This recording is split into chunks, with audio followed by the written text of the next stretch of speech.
강아지 구충제의 일종인 동물의약품 펜벤다졸. 기적의 항암제로 알려지면서 시중에서 쉽게 살 수 없을 정도로 품귀 현상이 일어나고 있습니다. 제품을 살 수가 있나요? 네, 살 수가 있는데요. 진짜 필요한 분을 못 드리잖아요. 펜벤다졸은 제품명이 아닌 성분 이름입니다. 2003년부터 펜벤다졸이 들어간 동물 구충제 42종이 수입되고 있는데 암 환자들이 찾는 건 이 가운데 2종류입니다.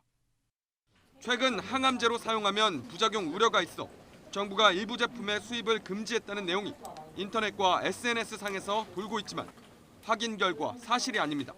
이게 동물의약품으로서의 문제가 있는 건 아니잖아요. 수입 금지를 할 명분이 없는 거죠. 이거. 사람이 먹을 목적이라는 걸 알고 펜벤다졸을 팔면 수의사법 위반이라는 지적도 있지만 현실적으로 암 환자들이 복용하는 걸 막을 방법은 없습니다. 폐암 투병 중인 개그맨 김철민 씨를 비롯해 유튜브에는 지금도 펜벤다졸을 먹고 증세가 호전됐다는 증언이 잇따릅니다. 그러나 대부분 다양한 치료 요법을 병행하고 있어서 펜벤다졸만의 효과라고 단정짓기는 어렵습니다. 너무 펜벤다졸만 고집하지 말고 병원에 주기적으로 피검사라든지 간 수치라든지 이걸 확인하면서 본인 몸에 맞게끔 하는 게 괜찮지 않을까 생각합니다. 완치됐다고 판단할 만한 사례는 국내에 아직 없고 간염 같은 부작용 우려도 크다는 게 의학계 공통된 견해입니다. 펜벤다졸을 먹다가 부작용이 발생하는 경우가 상당히 있다라고 지금 계속 보고가 되고 있고요. 시간이 지나면 종합이 되어서 아마 그 자료가 나올 수 있을 겁니다. 2018년 8월 국제학술지 네이처 산하 온라인 저널에 실린 펜벤다졸 관련 논문입니다.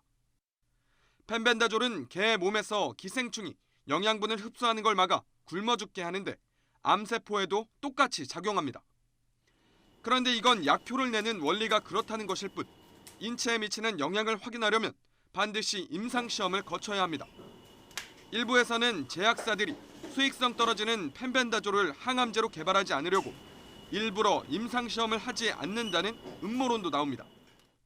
그러나 펜벤다졸이 아닌 사람에게 쓰는 구충제 성분으로 항암제를 만들기 위한 임상시험은 미국, 스웨덴, 이집트의 의료기관 5곳에서 이미 진행되고 있습니다.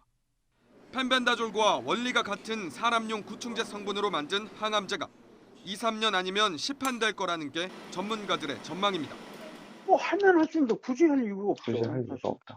강아지한테만 사용했던 거를 꼭 굳이 빨리 끝나면 2년, 3년 안에도 효과가 보고서 나오는 게 있을 수도 있어요. 그러나 지푸라기라도 잡고 싶은 암 환자들의 간절한 바람에 호응하고 국민 건강을 위협하는 부작용 가능성에도 대응하기 위해 보건당국이 더 적극적으로 펜벤다졸 논란을 검증해야 한다는 지적이 나옵니다.